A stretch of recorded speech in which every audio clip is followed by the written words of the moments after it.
Microsoft Excel के आज की वीडियो में हम सीखेंगे टॉप 12 एक्सेल शॉर्टकट कीज के बारे में। यहाँ स्क्रीन पर दी गई सभी शॉर्टकट कीज को एक एक करके समझेंगे। पहला शॉर्टकट की है कंट्रोल शिफ्ट एल। यहाँ पर देखिए, यदि आप इस डेटा टेबल में फिल्टर लगाना चाहते हैं तो इस डेटा टेबल में कहीं भी क्लिक कर देंगे और कंट्रोल शिफ्ट प्रेस करके एल प्रेस कर देंगे तो आप देखेंगे यहाँ पर डेटा में फिल्टर अप्लाई हो गया है। इसी तरह से कंट्रोल शिफ्ट और एल प्रेस करके आप फिल्टर को रिमूव कर सकते हैं। नेक्स्ट शॉर्टकट की है कंट्रोल डी। इसके लिए हम यहाँ शीट 3 पर आ जाएंगे। कंट्रोल डी का उपयोग किसी पिक्चर, शेप या फिर टेक्स्ट बॉक्स का डुप्लीकेट कॉपी तैयार करने के लिए किया जाता है। यहाँ पर देखिए, ये हमारे पास एक्सेल चार्ट है। इस चार्ट की यदि हम डुप्लीकेट कॉपी तैयार करना चाहते हैं तो यहाँ हम इस चार्ट को सिलेक्ट करेंगे और कंट्रोल डी प्रेस कर देंगे। आप देख सकते हैं यहाँ पर डुप्लीकेट कॉपी तैयार हो गई है। इसी तरह से यदि हम इस शेप की डुप्लीकेट कॉपी बनाना चाहते हैं तो इस शेप को सिलेक्ट करेंगे और कंट्रोल डी प्रेस कर देंगे। ये आप यहाँ पर देख सकते हैं। नेक्स्ट शॉर्टकट की है कंट्रोल टिल्ड। ये एस्केप की के नीचे होता है। इसके लिए हम यहाँ शीट 4 पर आ जाएंगे। ये देखिए, यहाँ इस डेटा टेबल में बहुत सारे फॉर्मूलाज अप्लाई किए गए हैं। अब यदि हम ये देखना चाहते हैं कि किस किस सेल में फॉर्मूला लगा हुआ है तो इसके लिए कंट्रोल प्रेस करके टिल्ड की प्रेस कर देंगे तो आप देख सकते हैं डेटा टेबल में अप्लाई किए गए सभी फॉर्मूलाज यहाँ पर दिख जाएंगे। वापस से कंट्रोल टिल्ड प्रेस करेंगे तो शीट नॉर्मल हो जाएगी। नेक्स्ट शॉर्टकट की है कंट्रोल ऑल्ट वी।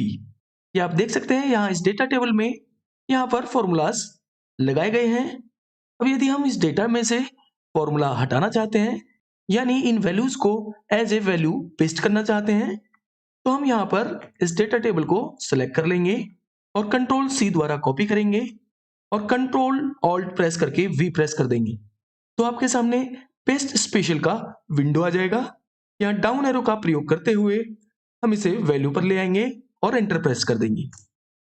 अब आप देखेंगे यहाँ पर किसी भी सेल में फॉर्मूला नहीं है, फॉर्मूला यहाँ पर हट जाएगा।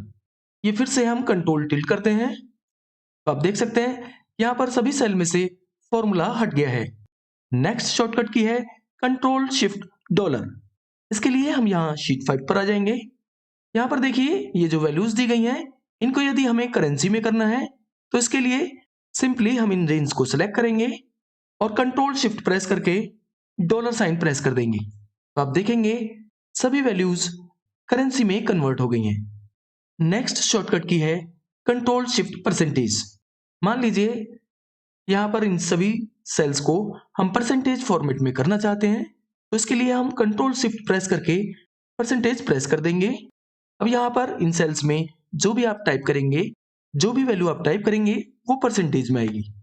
जैसे हम यहाँ पर इस तरह से आप देख सकते हैं ये सभी सेल्स परसेंटेज फॉर्मेट में हो गई हैं।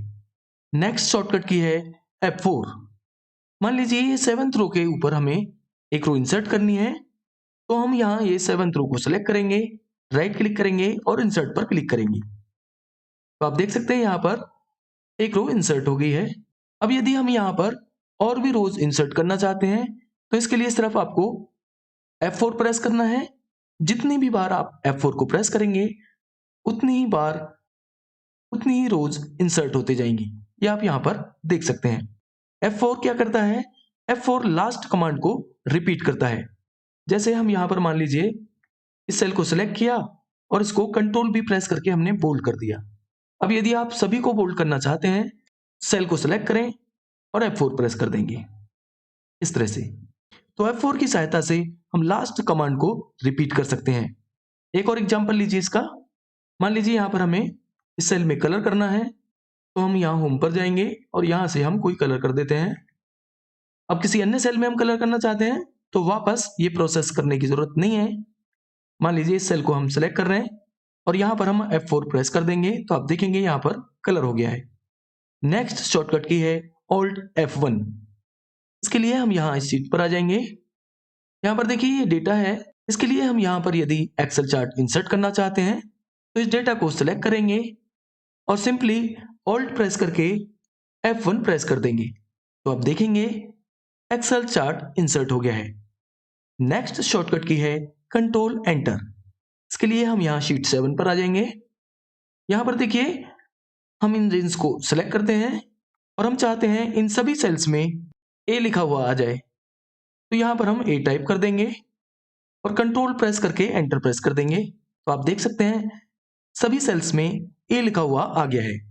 एक और एग्जांपल लीजिए, मान लीजिए यहाँ पर हम मल्टीपल रेंज सेलेक्ट कर लेते हैं कंट्रोल प्रेस करके इस तरह से, और हम इन सभी सेल्स में ओके लिखना चाहते हैं, ओके टाइप करेंगे और कंट्रोल प्रेस करके एंटर प्रेस कर देंगे। तो आप देखेंगे सभी सेल्स में ओके आ गया है। एक और एग्जांपल देखिए, यहाँ पर देखिए ये हमारे पास सैंपल डेटा है, इसमें जो ब्लैंक सेल्स हैं इन सभी सेल्स में हमें NA टाइप करना है। अब हम एक एक करके करेंगे तो बहुत समय लग जाएगा। रियल लाइफ में ये डेटा और भी बड़ा हो सकता है जिसे करना आसान नहीं होगा।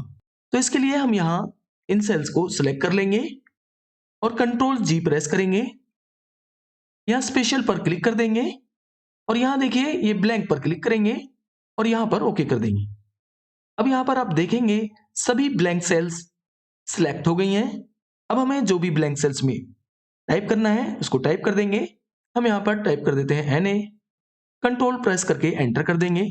तो आप देख सकते हैं सभी सेल्स में NA आ गया है, जो भी सेल्स ब्लैंक थी। नेक्स्ट शॉर्टकट की है ऑल्ट इक्वल। इसके लिए हम यहाँ शीट 8 पर आ जाएंगे। ये देखिए यहाँ पर ये जो वैल्यूज दी गई हैं, इन वैल्यूज का यदि हम ऑटो सम करना चाहते हैं तो इसके लिए हम यहाँ लास्ट में इस सेल को सिलेक्ट करेंगे और ऑल्ट प्रेस करके इक्वल प्रेस कर देंगे। तो आप देखेंगे यहाँ पर सम फंक्शन लग जाएगा और एंटर प्रेस कर देंगे। इसी तरह से यहाँ पर भी हम इस सेल को सिलेक्ट करेंगे और ऑल्ट प्रेस करके इक्वल प्रेस कर देंगे और एंटर कर देंगे। आप देखेंगे यहाँ पर भी सम हो गया है। इसी तरह से ऑल्ट इक्वल का उपयोग करके हम यहाँ पर भी सम कर सकते हैं। ऑल्ट प्रेस करेंगे और इक्वल प्रेस कर देंगे, एंटर कर देंगे तो सम यहाँ पर हो जाएगा। नेक्स्ट शॉर्टकट की है कंट्रोल शिफ्ट और एरो। इसके लिए हम यहाँ शीट 9 पर आ जाएंगे।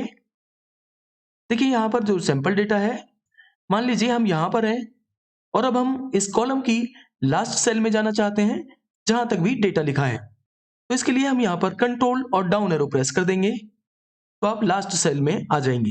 ये आप यहाँ पर देख सकते हैं। कंट्रोल अप एरो प्रेस करेंगे तो सबसे ऊपर की सेल में आ जाएंगे उसी कॉलम में। ये हमने किया कंट्रोल डाउन एरो प्रेस करके और कंट्रोल अप एरो प्रेस करके। इसी तरह से हम लेफ्ट टू राइट भी जा सकते हैं। कंट्रोल लेफ्ट एरो प्रेस करेंगे तो यहाँ राइट में लास्ट सेल में आ जाएंगे। इसी तरह से कंट्रोल प्रेस करके यदि हम राइट एरो प्रेस करेंगे तो राइट की लास्ट सेल में आ जाएंगे जहां तक भी डेटा है। तो ये तो हुआ कंट्रोल एरो। अब यदि हम कंट्रोल शिफ्ट के साथ एरो प्रेस करते हैं तो डेटा सिलेक्ट हो जाएगा। जैसे हम यहाँ पर इस सेल में हैं और अब हम इस कॉलम को पूरा सिलेक्ट करना चाहते हैं जहां तक भी डेटा है। तो इसके लिए हम कंट्रोल शिफ्ट प्रेस करके डाउन एरो प्रेस कर देंगे। तो आप देखेंगे ये कॉलम सिलेक्ट हो गया है जहां तक भी डेटा है। कंट्रोल अप एरो प्रेस करके ऊपर आ जाएंगे। इसी तरह से हमें यदि ये पूरी डेटा टेबल को सिलेक्ट करना है तो हम यहाँ फर्स्ट सेल में आएंगे और कंट्रोल शिफ्ट प्रेस करके राइट एरो प्रेस करेंगे और डाउन एरो प्रेस कर देंगे। तो आप देख सकते हैं पूरा डेटा सिलेक्ट हो गया है। नेक्स्ट शॉर्टकट की है कंट्रोल A। देखिए कंट्रोल A का उपयोग सिलेक्ट ऑल के लिए किया जाता है। हम इस डेटा में कहीं भी क्लिक कर देंगे और कंट्रोल प्रेस करके A प्रेस कर देंगे तो जितना भी आपके शीट में डेटा होगा वो सिलेक्ट हो जाएगा। आप इन शॉर्टकट कीज को प्रैक्टिस जरूर करिए, इससे आपके काम में तेजी आएगी। इस प्रैक्टिस फाइल को डिस्क्रिप्शन बॉक्स में दिए गए लिंक पर क्लिक